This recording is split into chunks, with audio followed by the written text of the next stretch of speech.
Whoa, whoa, whoa,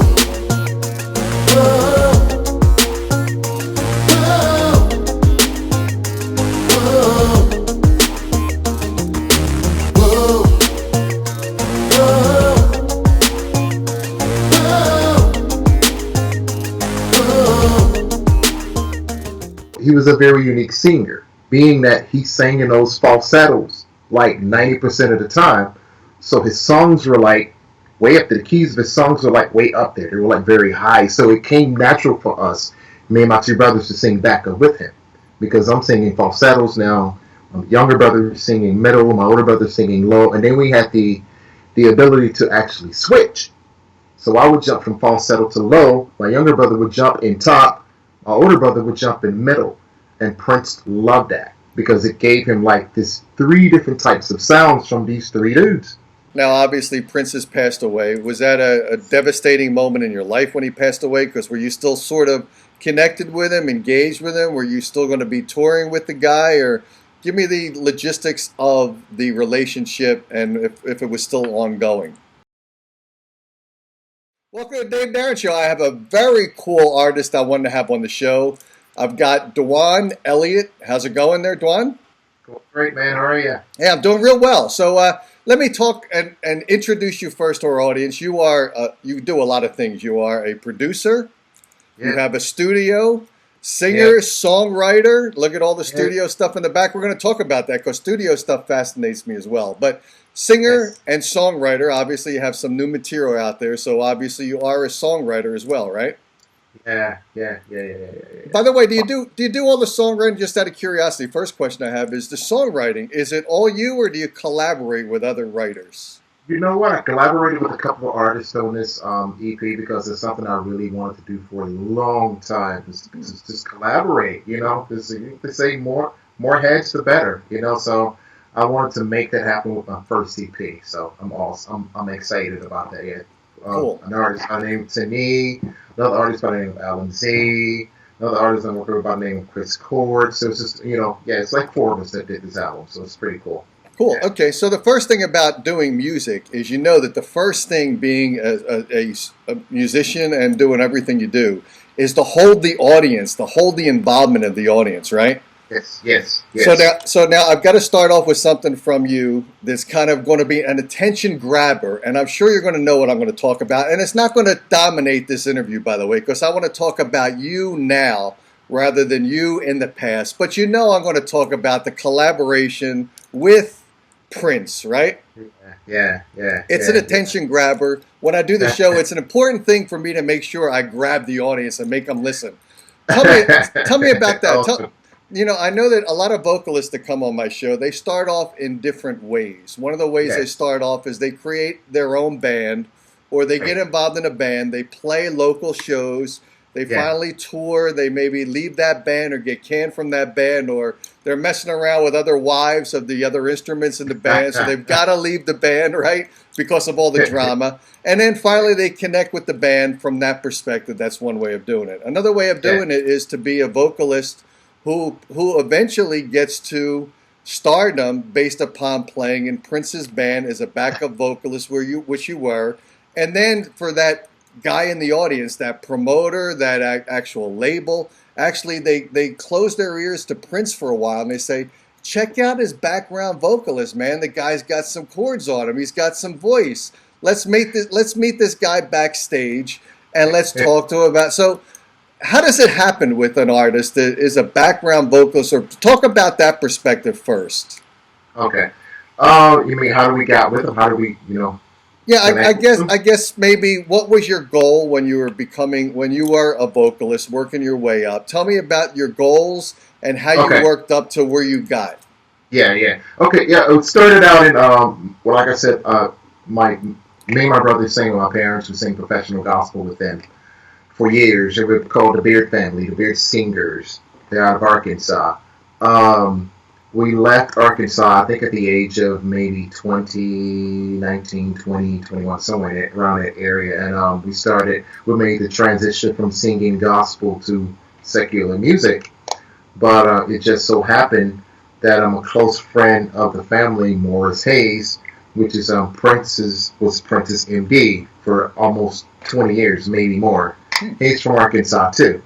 Well, he knows my folks. He heard that we had left and wanted us to start on a record with him at his recording studio in Minneapolis, Minnesota. So I'm just making a long story short. So, but so we flew from Houston, Texas to Minneapolis, Minnesota.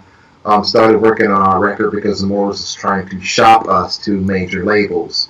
It wasn't the idea of us just getting with Prince right off the bat, So, but so Morris had some free time on his hands. He was supposed to be off the road for maybe like 6 months, so to speak. So it was perfect timing. Me and my two brothers coming in to Minneapolis to work. This was Morris who? Morris Hayes. Okay, now there's a Morris Day too, wasn't there? Yeah, that's Prince's buddy. Yeah, that's Morris Day. Okay. Yeah, a lot of people get them confused. Yeah, exactly right. Okay. Yeah. So, so we ended up going to Morris's, started working on the album, and then all of a sudden Prince changed his mind.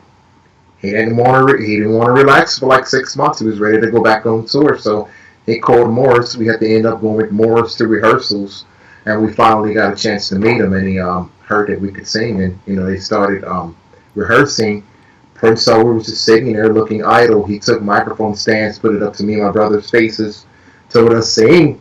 So while they were jamming, we just started singing with the band, just improvising. And after that, he was like, "You guys are hired. Let's do it."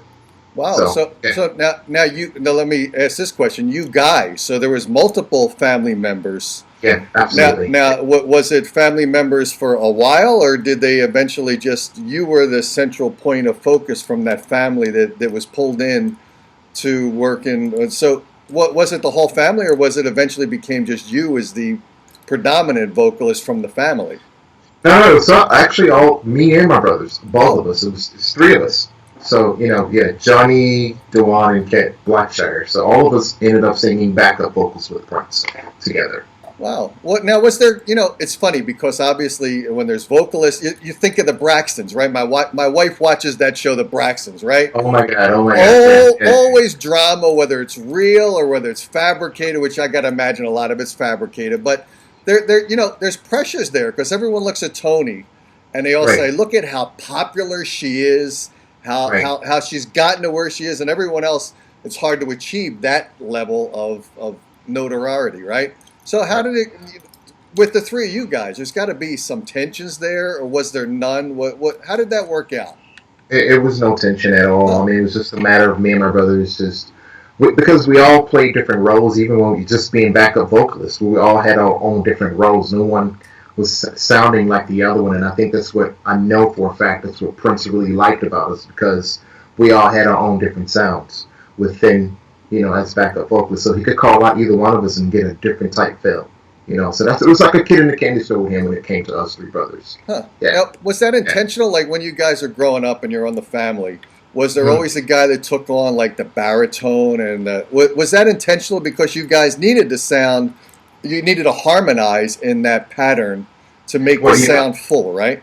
Well, okay, let me explain that to you, and this is going to read its way back to Prince, and I'm going to show you what happened. Okay. Well, when we were kids, I hit puberty. So before that, I was singing top soprano, right? So when I hit puberty, I thought you were going to say for a second that you hit puberty, but before puberty you were masturbating a lot. So that's good. Okay, we're not getting into that part of my show. That's great. Okay. Awesome. Ended up, so my voice deepened, so I couldn't sing and hit those notes anymore. So my mom pulled me off of the road while my family was still touring and singing. So I was just sitting there on the bus, and my mom taught me how to sing falsetto. So when I came back about a few months later and started singing falsetto, because keep in mind, you're talking about three guys that's singing backup with a little girl as the lead vocalist. So those higher registers, those keys that she hit, you have to be able to hit those higher registers, because she's not going to sing a song in the range of a man. So we were trained to sing behind a little girl, which leads to Prince. Get it? He wasn't he was a very unique singer, being that he sang in those falsettos like 90% of the time. So his songs were like way up there. The keys of his songs were like way up there. They were like very high. So it came natural for us, me and my two brothers, to sing backup with him. Because I'm singing falsettos now. My younger brother is singing middle, my older brother is singing low, and then we had the ability to actually switch. So I would jump from falsetto to low, my younger brother would jump in top, my older brother would jump in middle. And Prince loved that because it gave him like this 3 different types of sounds from these 3 dudes. You know? Yeah. So yeah. Very cool. By the way, I know that you're a vocal coach as well. Yeah. Singing falsetto, is that a natural thing to be able to grab from most people's voices? Is it a dangerous thing to do? Because it seems like a lot of people can do it. I can do it. Everyone can probably do it. But is this something that obviously the Bee Gees kind of were predominantly noted for that, right? Is that a damaging voice thing to attempt that? It's definitely not. I think it's more damaging if you try to sing overly strong and strain your voice. Actually, falsetto is like relaxing to me. Oh, you know, it's so easy. Yeah, but yeah, I mean, it takes a lot of people can sing falsetto, but it's not too many people that can sing falsetto like Prince. If you get what I'm saying. Yeah. Or the Bee Gees, because they sing with finesse. Prince was very good with singing falsetto with finesse. The Bee Gees had power with their falsetto. So it was a difference between the two. I like both. I'm sorry, I can't pick between the two. Now, obviously, Prince has passed away. Was that a devastating moment in your life when he passed away? Because were you still sort of connected with him, engaged with him? Were you still going to be touring with the guy? Or give me the logistics of the relationship and if it was still ongoing. We worked off and on for quite a while after we were just consistently together. So, his passing really caught me off guard. I wasn't expecting it because the guy was so healthy. You know, it really hit like a ton of bricks for me and my brothers and my mom. You know, but I hate he's gone. I wish he was still here. I mean, the world needs him, right? He was an amazing guy. Yeah, absolutely. Was he as talented as we all know him to be?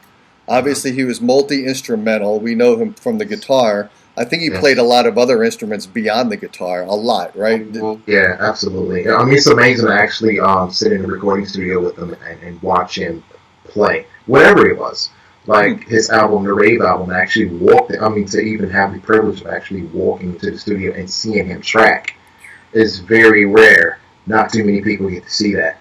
But I never will forget, he was sitting right there at that SSL mixer, had his Roland XP50 sitting on top of a Roland keyboard amp in front of that SSL mixer, and he was playing Every Day's a Winding Road remake by Sheryl Crow for the Rave album. And I sat there and watched him later, and it was just amazing to actually just sit watching. It was just really cool. Yeah. That is tremendous. Now, vocalists today, musicians today, no matter what instruments they play, no matter what band they're in, obviously it's a challenge. Yeah. Whether it's a harder challenge now than it was before. I was a musician 30-some years ago. So 30-some years ago, we had a challenge not to get ripped off. That was one of the challenges. Today, it's a challenge of trying to get, with all the internet stuff out there and all the technology, it's still very difficult. You would think it would be maybe a lot easier, but it's not a lot easier. In fact, some people think it's not easy at all compared to before. But I'm curious about this. When you're a musician that's obviously performed with Prince and on your own and all of the stuff that you're doing now, we're going to talk about that a lot. Yeah. Do you get kind of nostalgic thinking about where you were and the challenges to be in a position where you are now? Is it encouraging, discouraging? What's your vibe in the music scene now? How do you feel about it? I don't think it's challenging. I think what makes it so difficult because I think a lot of artists today are trying to sound like the next artist. Does that make sense? Absolutely. Yeah. That makes if you're going that route, then you can look for competition. But if you consistently ride in your own lane, and you stick to those guns and perfect your own lane to a point to where no one can say no to you, then you're good to go. And I think Michael Jackson said it best. It's like if they asked him, with all this digital downloads, illegal downloads going on, and all this music being stolen, how can we get the consumers to buy music again? Michael Jackson said to just simply make great, groundbreaking music again. And I think a lot of artists today don't understand what that means because we're also today so used to working off of formulas. We're not making beats anymore. We're not making human natures anymore. We're not making, just what's going on anymore. It's all about melody. And I think a lot of these artists today fail to realize what it is when it comes to melody, how important it is to inject melody into your songs. Because if you don't have that, you have nothing. And it doesn't last. It speaks for itself. Look at it. They're still playing audio records today. Yeah. Yeah, I'm curious about this because your comments here, some of your comments really struck an interest with me. So you've got to have groundbreaking material out there. You can't copy the genre you can't copy what's already been played, what's been heard. But Right. now maybe part of the reason for that is when you turn on any radio dial, you hear that consistency, that same thing that's being played constantly, and the radio stations believe that that's the groove that the people are listening to because the station is kind of manipulating that groove to be at that consistent flow. That's why I don't listen to radio. It's funny, I'm a radio personality, but I don't listen to radio at all because I'm sick and tired of that consistent groove that I used to like that consistent groove. Right, But I want something new. I need something. And people, I think radio stations underestimate the interest level that they would get from that listener if they introduce something new. Right. So I understand you completely. So tell me about that. You got a new album coming out now, or is it already out? It's already out. Yeah. Okay. It's everywhere. Yeah. When did it come out? When did it come out? About a month ago. Okay. About a month ago. How long 2 did months it, ago. Sorry. Yeah. How long did it take you to do it? And was it a effort on your own with obviously your own studio in the background? Did you go and have it done in your studio, mastered out somewhere else? How did you come up with the material that was brought out a month ago? I did it all here. It took me like maybe 6 months. I actually could have got that record done quicker. But with all the transitions of being here and there and not being in one studio at one time, it just, But, yeah, it took me like maybe 6 months to get it done. But, yeah, off and on. Yeah. Cool. So let's play one of the tracks. I've got a couple here that you sent me to play. Cool. And what's the choice? What's the start off of the show? What do you want to kick into gear here? God. I guess we can do Don't Wanna. Okay, here we go on the Dave Darin Show. And by the way, tell us about it before we air it. How did you come up with it? Some of the... Go ahead. This is awesome. It was really cool. I did this particular song, the music, and at the time I was just bouncing between other different projects, working with other different clients, and I came up with this song, and I was like, oh, this is hot. This is really cool. I could do something with it, and ran into a really cool newly friend of mine by the name of Tani, and we both got to really clicking. That's her that's actually singing on here too. She's singing on this record, but I didn't have time to write anything because I was working on so much other stuff. So I shot it off to her. I was like, look, here, I got this. It's really hot. Write to it. Shoot me your ideas. Let's go back and forth. Let's build something. And she was like, cool. Well, it wasn't, I think it was maybe like a week later. I couldn't hold my peace any longer. I finished projects. I jumped back on it. And I went upstairs. Played it. I put the headphones on and I started listening to it. And all of a sudden, these words just started coming to me. So because I hate to write. Are you like that? I hate writing. Because I don't know. Are you like that? Well, it's funny because I play the guitar, and I have an ability to kind of memorize the songs I write. I should write them down. And because there's going to be a point where I'm going to hit Alzheimer's here. I'm going to forget it, right? I'm already on Viagra, so I'm already sort of messed up. But there's going to become a point where I'm going to forget the pieces, and if I don't write them down, I'm going to be messed up, right? That's awesome. Okay, so let's play it right now. It's called again. Oh. You announce it. Don't Wanna. Yeah, this is viewers. This is DuJuan Elliott featuring Tani. Check it out, guys. This is amazing. We actually have the video after this on YouTube, Facebook. We're over like 150,000 views on Facebook alone, 40,000 and up. on YouTube. So it's steady climbing. People are figuring it out. Yeah, so check it out, DuJuan. Check it out, people. DuJuan Elliott featuring To Me, Don't Wanna.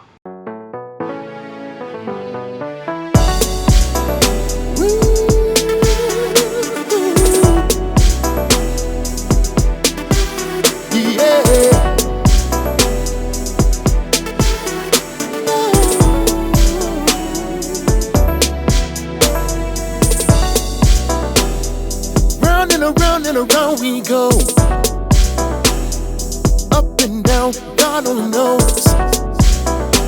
I think it's obvious we jumped the gun. We should've took it slow.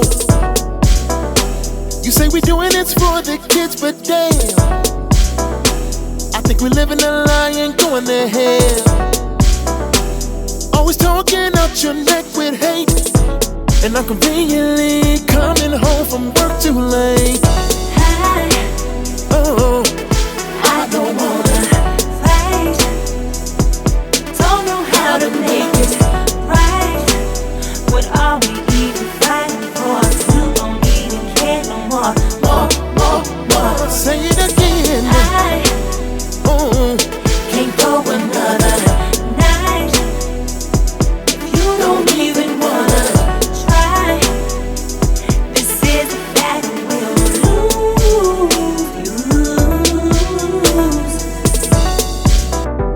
Now who you think you talking to?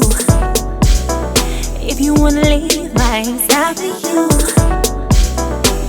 And who you say been rushing things? It's been years, I gave you a kid and I ain't got no ring. You can lie to yourself, you can lie to the world, but you can't lie to me, no.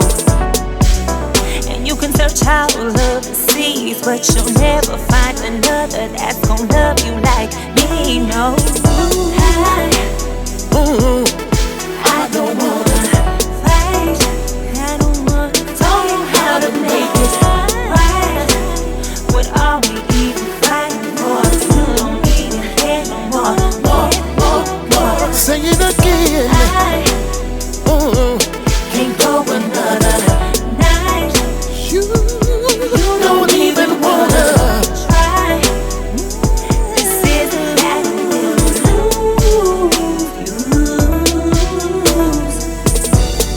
What happened to us? Where did we go wrong? Nothing couldn't phase us, girl, cause we kept it strong. It's a two-way street, you and me. I can picture us with nobody else, baby. I don't wanna fight. Don't know how to make it right. What are we even fighting for? You don't even care No more. Say it again. I can't go another night. You don't even wanna try. This is a battle we'll lose. Do I let you go? Do I let you go? I don't wanna. Fight. Don't know how to make it right.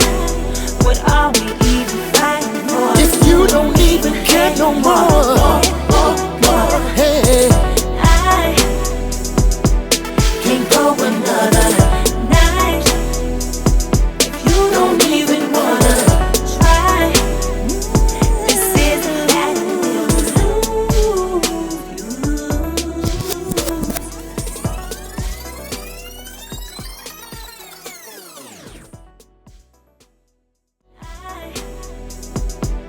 Can't go another night. If you don't even wanna try, this is a battle we'll lose.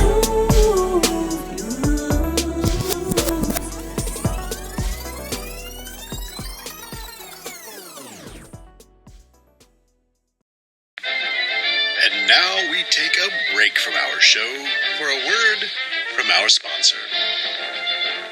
Starting from right now, from the moment that you started this freaking video, creamiest, dreamiest, soft ice cream you get from Mr. Softy.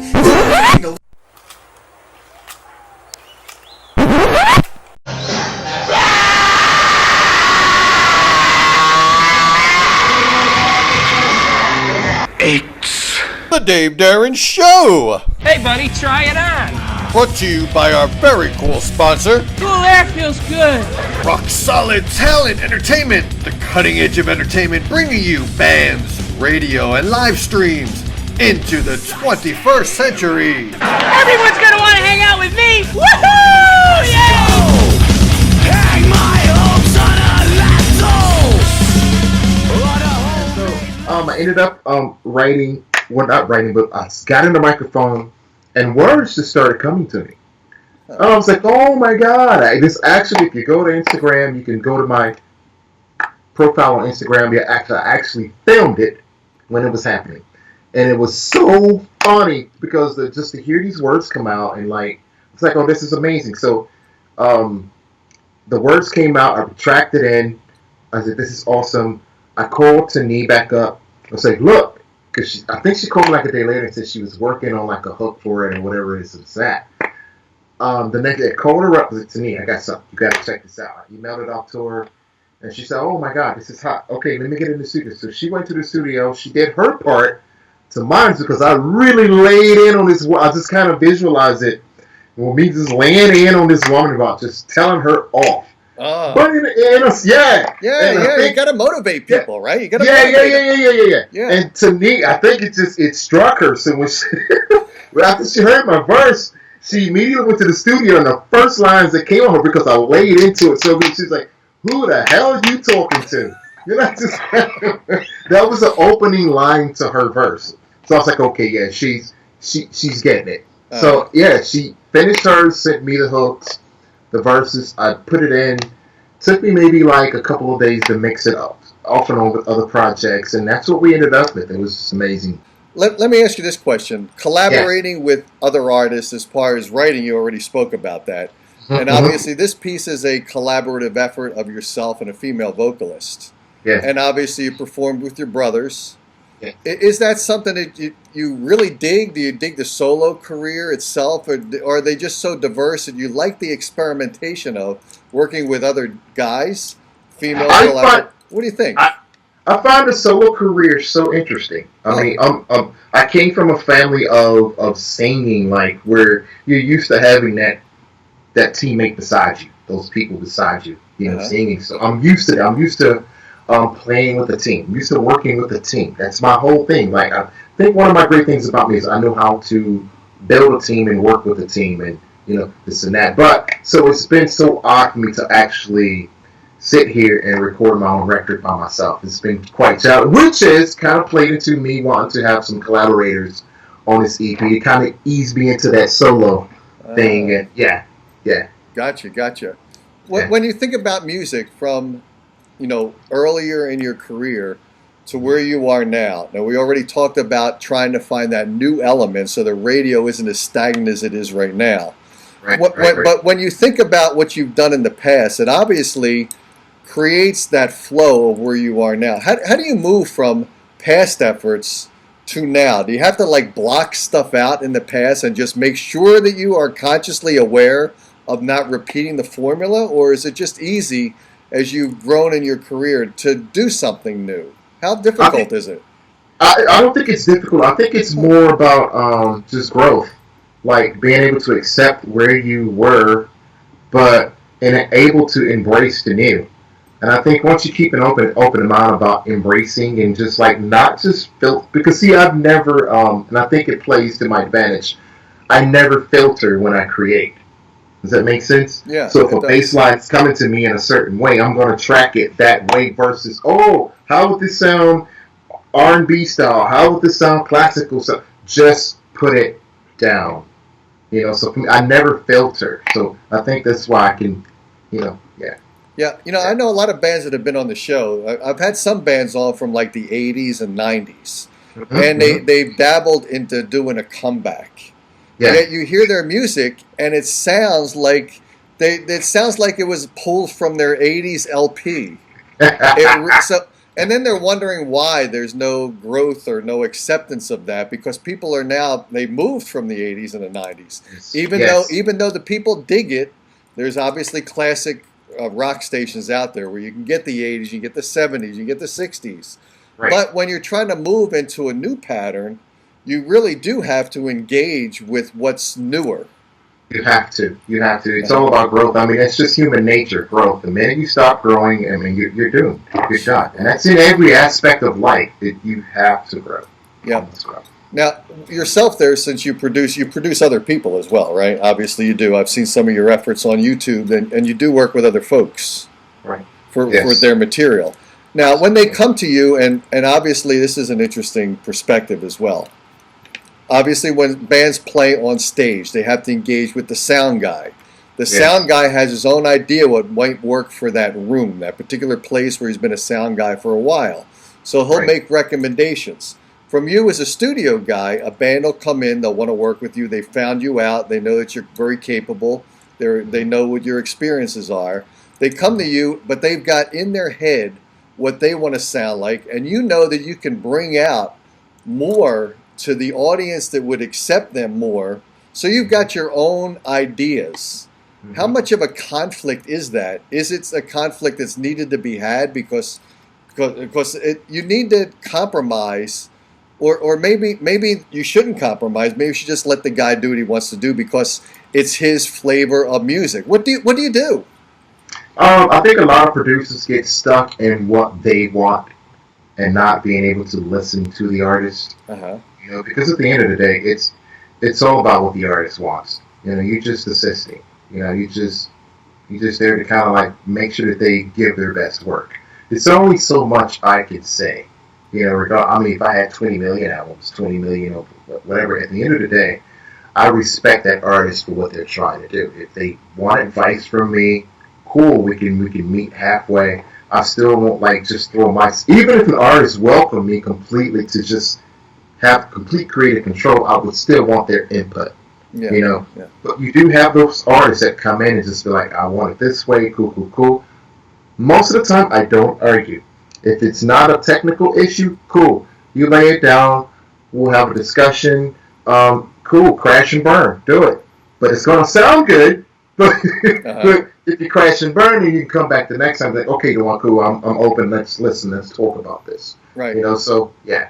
What do you do when someone comes in there? Because it's interesting. I used to do the show from a recording studio for a little while, right? And I used to ask them. I said, "What do you do to the guy that comes in, and he's got some cash to spend, and getting cash into a studio is pretty important. Oh, absolutely. They've got some cash to spend." But clearly you acknowledge and you know in your mind that they're not ready yet. They should go out there and work that song for another 2 months on stage. What do you do? Obviously everyone needs to get the cat. What do you do? It's a call, right? What do you do? I mean, at the end of the day, you can only do so much, right? Because I just work with this artist, man, and I tell you, I'm not gonna go into detail, but. It was insane. You can shoot out ideas to them and they not get it. A lot of artists, especially new artists, they hear it a certain way in their heads. They're not aware of what it is to actually create in the recording studio. Like, you can't just go in and I want it a certain way and expect for it to be hot. It's just not going to work because it's so predictable. But you have to go in with an open mind. Of knowing that whatever we come out, it's gonna be hot. You know, you have to just trust the process. Does that make any sense? About trusting the process. That's a lot of artists today, especially today, lack that because they want a particular type of sound instead of what's in their heart. You know, and me as a producer, that's what I'm looking for. What's in your heart? You know, because you can get stuck, but as a producer, you can get stuck behind wanting to sound like this and sound like that and not be current. Because you're always trying to catch up with what's going on, you know. Because it's always changing. The game is always changing. Yeah, absolutely. Yeah. So you didn't mind doing an a cappella song? Can we do something here right off the bat? And by the way, since you're a vocal coach, did you warm up before you're going to do your a cappella? Did you do that? Did you do your warm ups? Well, you know what? I'm from I guess I hate to use this word, but old school, I guess. So Meaning, I'm from the church. I mean, as far as like vocal warm ups, people go. They ask us that. Huh? What is that? What's a vocal warm up? Well, maybe for you it is. Please God, let me sound good on the Dave Darin show. That's your vocal warm up, right? So what do you got? What do you think you might do here for us? Let me see. I think you just played the video, but I want people to know that it's really me. So I'll do it like a little piece of the verse from that. Okay. Round and around we go. Up and down, God only knows. I think it's obvious we jumped the gun. Yeah, we should have took it slow. You say we're doing this for the kids, but damn, I think you're living a lie and going to hell. Always talking out your neck with hate, and I'm conveniently coming home from work too late. Wow, voice control there. I noticed voice control is important, right? When you teach, by the way, when you teach vocalists out there how to sing, obviously part of it is, I don't know anything about it. I mean, I try to sing, but I do karaoke at its best, right? So I should probably take some training, but probably I would get better. By the way, do people tend to always get better? There's always an improvement factor, right, when you take lessons. Yeah, well, it's all about just learning. It's not about, because I think a lot of people go into vocal lessons thinking, okay, I want to sound like Mariah Carey. Oh, wow. Or there's got to be some real. Come on now, you got to be real, right? Yeah, exactly. That right off the bat. And I think the voice plays a lot off of, like I said, the same thing when it comes to your sound. Like when you go into vocal training, you have to go in knowing that you're trying to develop your voice. It's about creating your sound with your voice, figuring out what your limits are, what your range is, because keep this in mind. I call him the GOAT, along with Michael Prince. Prince did not have a middle voice. He had a lower register, and he had an insane falsetto. Wow. But he had nothing in between. I didn't know that. Okay. Yeah, I mean, let's go crazy. Anything you never hear Prince hit Luther Vandross notes. But the dude had a falsetto that was insane, and he had this lower register that was sick, that was wicked, and that's Prince found his voice and used that. Get it? So I tell artists that all the time that do vocal lessons with me. It's about finding your voice. Let's figure you out. Yeah. Do people's voices I'm curious about this. Obviously, everyone has their initial before lessons, or whether they've developed it all. They're all somewhere between this octave set. What's a typical voice? Is it 1 octave or 2 octaves? What is it? 2. 2 octaves. Okay, so everyone's got, or most people have 2 octaves. When they take lessons, is it typical that they can expand that octave range to be a couple extra notes this way, a couple this way? Does that muscle give you the ability to expand the potential notes? Absolutely, but it all, like I said, it all depends on how you made up the register of your voice. Because a lot of people don't have vibratos with their voice, and I think a lot of people hear people singing and think just because there's no they can't sing because they don't have a vibrato. But it's more to singing than just vibratos or hitting super high notes. It's about learning how to paint a picture with your voice. Using your voices, because I've known a lot of great singers, even especially from gospel. Oh my God, the lead vocalist of the group would have the worst voice in the world from our standards, but he knew how to impact. He knew how to draw the picture for the crowd. And that's what a lot of vocalists that sing like crazy good can't do. And that is paint a picture with what you've been given with your voice. Wow. Okay, so it's all about delivery. And Prince was the master of it. Michael was the master of it. This is why these guys were great, because they figured it out. Absolutely. Incredible. Tell me what's going on in your career performance-wise. So obviously you've got the studio, you've got some new music out there. Performance-wise on stage, do you do that often? Do you do it sparingly? Do you want to do it more? You know what? Me and the team are actually working on that. Right, my team out of DC, DuJuan Angel, the team out of DC, we are working and setting up tours now. We're about to start I think one of my first shows is going to be at the Kennedy Center. So I'm looking forward to that one. It's going to be awesome. Me, full band, going ham. It's going to be like I'm kind of like coming back from the dead, you know. So it's going to be amazing. Yeah, we're working on shows, tours everywhere. Yeah, talking to promoters here and there in New York, back home, miss home, miss you, New York. Yeah, so it's going to be amazing. We got quite a few shows coming up. I'm definitely going to keep you posted on that. Cool. I'm curious about this. One of the things I found out living in Phoenix part-time and being in LA quite often and being in New York City for the most part. So now I'm curious about this. What do you think about the perspective of these locations? And I'll tell you my perspective. You tell me if my perspective is right or if you have a different perspective. When I'm in Phoenix, Phoenix is kind of isolated. So you've got the bands. You've got 500 or so bands here. And I know how many there are because I've interviewed a lot of them when I used to live in Phoenix. You've got 500. They're playing within a 30, 35, 40-mile radius. So the saturation of them in that market makes it hard for them to play more than once every couple weeks, once every 3 weeks. And they tell me if they do that, they can't get the fans to come in because they've already seen them in Tempe. They don't need to see them in Scottsdale 30 miles away. So that's a problem in Phoenix. Right. When you're in New York City, you've got New York, you've got Philly, you've got Boston, you've got places that are a 2-hour drive. However, then people say that market is saturated with a tremendous amount of bands, so the competition is extreme. So what's the perspective? You being a musician, you now planning tours out. What do you do to make your tours successful? What do you do? This goes back to what I was saying before. My team was like, we were like, because you got a lot of artists. Dude, this is so sad. You have a lot of artists. I worked with this artist a month ago, and one of the main things he wanted to do was once he finished his music. I don't have any issue with how any artist try to get their music out, get heard, whatever, but you have to stand for something. This particular type of artist wanted to put his stuff on websites for free and just let people pay what they felt what they feel like he's worth. And I'm like, dude, the minute you come out the gate like that, you're basically telling everyone like I'm not of quality, Come on, seriously. Would you agree? I 100%. Here's something I know. Here's something I noticed with you. I went on your YouTube channel.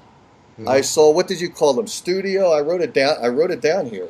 What do you call studio sessions, right? Yeah. What are they? They are little teasers. Yes. To get your audience interested in the tease. Yes. Then you bring them into the full product. Exactly. Right, exactly. And I think a lot of artists just don't have that concept today, right? What do you think? They don't do that. I used to tease my wife. My wife's Japanese. I used to tell her, I'm an American man. I have a nice large penis. I teased her. Then when she married me, she realized the horror of that lie. But no joking aside, I tell bands this all of the time. Reverb Nation and SoundCloud, they're tools. They can be used as your friends if you play it properly. That means you put the teaser out there to seduce the people to then buy your music, to support you guys. You put your whole album, your whole catalog out there for free. Then you expect them to start patronizing and paying for your efforts, your tremendous efforts, your heart and soul you put in the music. And what do your fans do? They go to another guy who's got all the freebie material out there, and they drop you off at the street corner and forget about you. You've got to, when you value your product at zero, to make your product worthwhile, that is so difficult. When you sell real estate, and I'm not a real estate person, but you don't start off as a low dollar and then try to seduce the buyers to wanting to pay more. It's not an auction. You're trying to come up. You're trying to make sure that you've reached where your product is valued, but you want to make sure your product the keyword is valued, right? I like you, dude. You're awesome. Well, thank you. Thanks so much. But that's what I do this show from the perspective of I want the bands to learn something. I want them to learn it from each other. You especially, you've had a lot to say here. It's tremendous. I want them to earn their keeps. They've spent a lot of time, a a lot of Right. money. They come to you. They take vocal lessons. They're not free. You Right. want them. You want your vocal students to be able to achieve a career, achieve their next goal, and profit from it, because everyone deserves to make. They deserve to make a living out of the hard efforts that they're putting in here, right? Right, exactly. Yeah, very Exactly. cool. I mean, you hit the nail right on the head when you said, I was like, my team came up with an idea. I was like, dude, why don't you just give people sneak previews? I was like, you know what, we should just wrap it up and give them visuals, because that's what it's about today.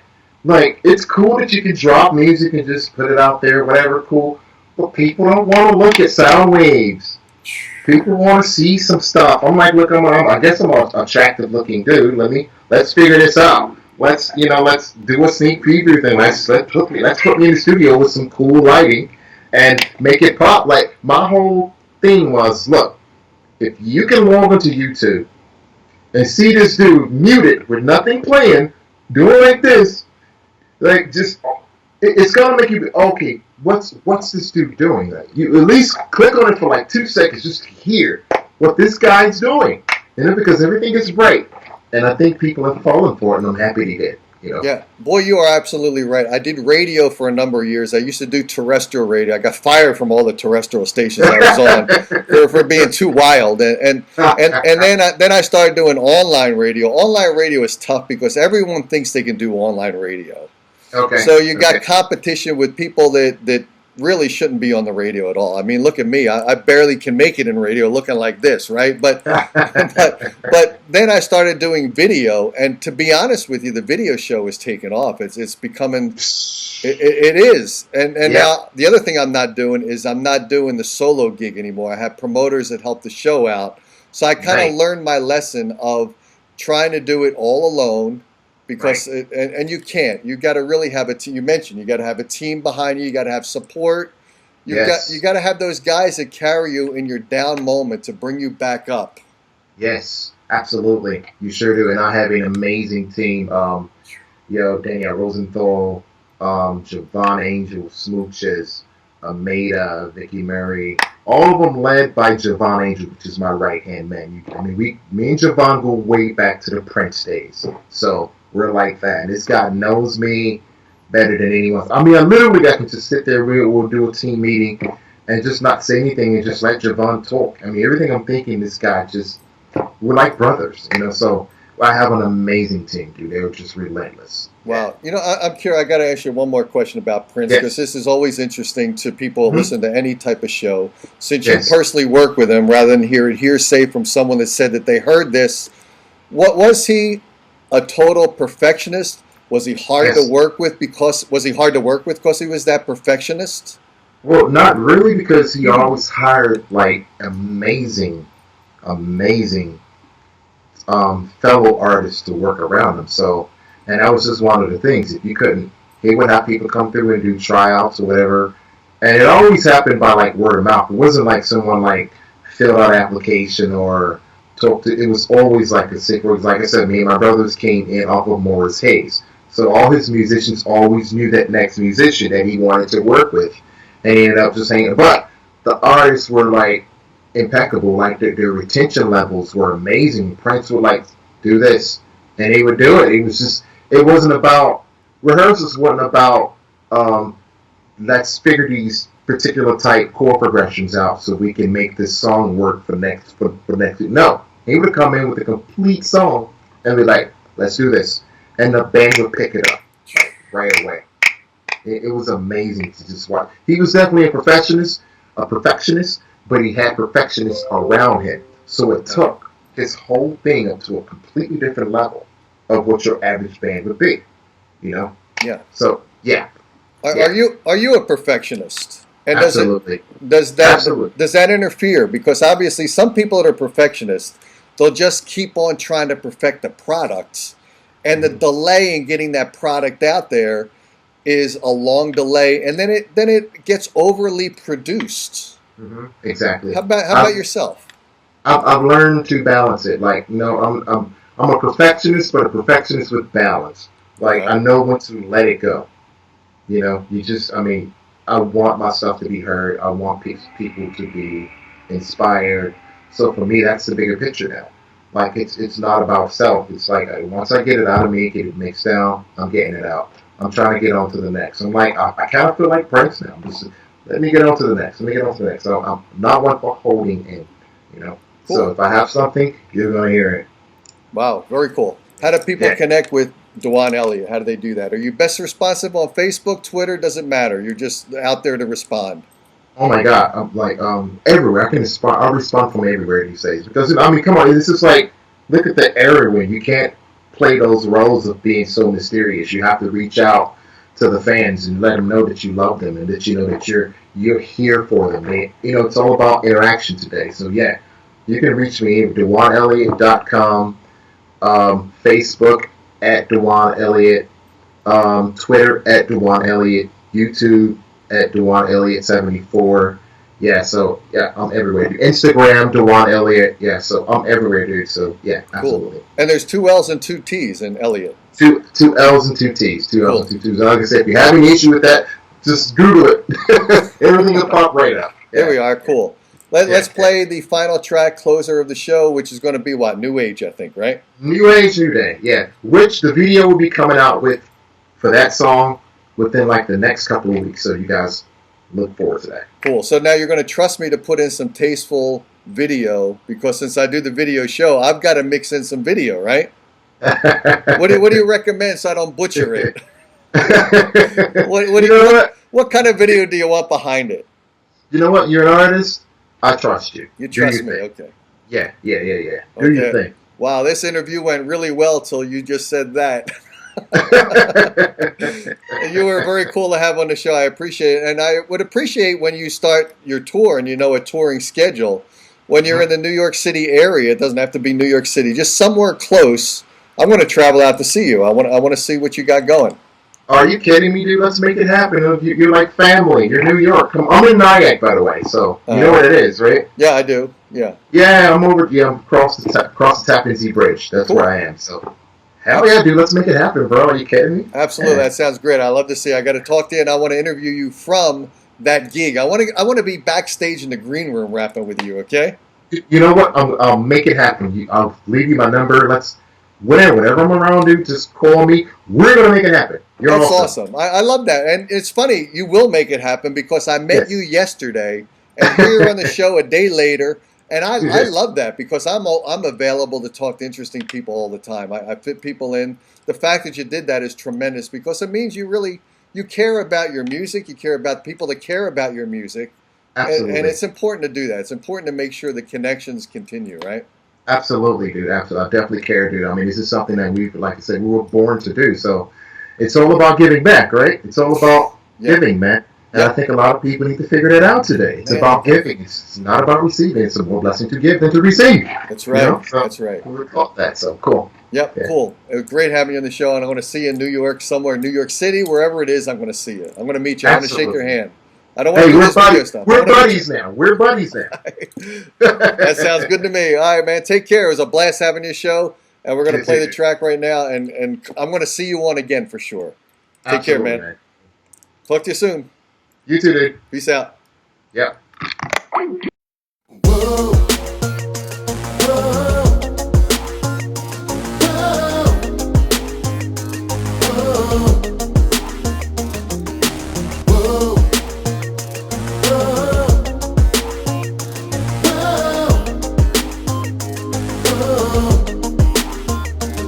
I feel it's time for me to change up the scenery. No one to hold me back from being me.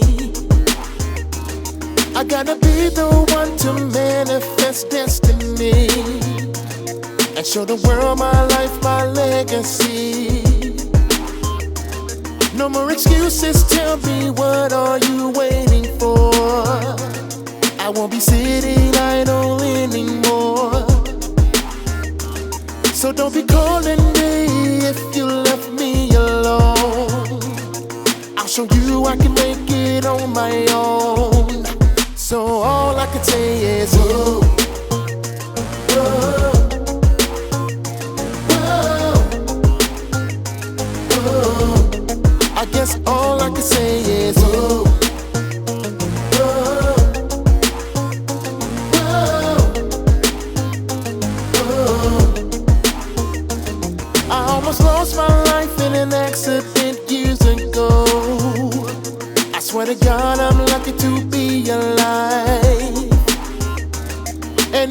knew it wasn't time for me to go. I saw my life flash right before my eyes. Right then I knew I had a purpose for being here, and I refused to live my life in fear. So for all of you that stomped me into the ground, just know what goes around comes back around. So all I can say is whoa, whoa, whoa, whoa. I guess all I can say is whoa, whoa, whoa, whoa. Feels like I'm me again. I was lost but now I'm found. I got a reason to breathe again, and no baggage weighing me down. Feels like I'm free again, and no cage can keep me in. Cause I'm ready to take it all. If you ain't here, all I gotta say is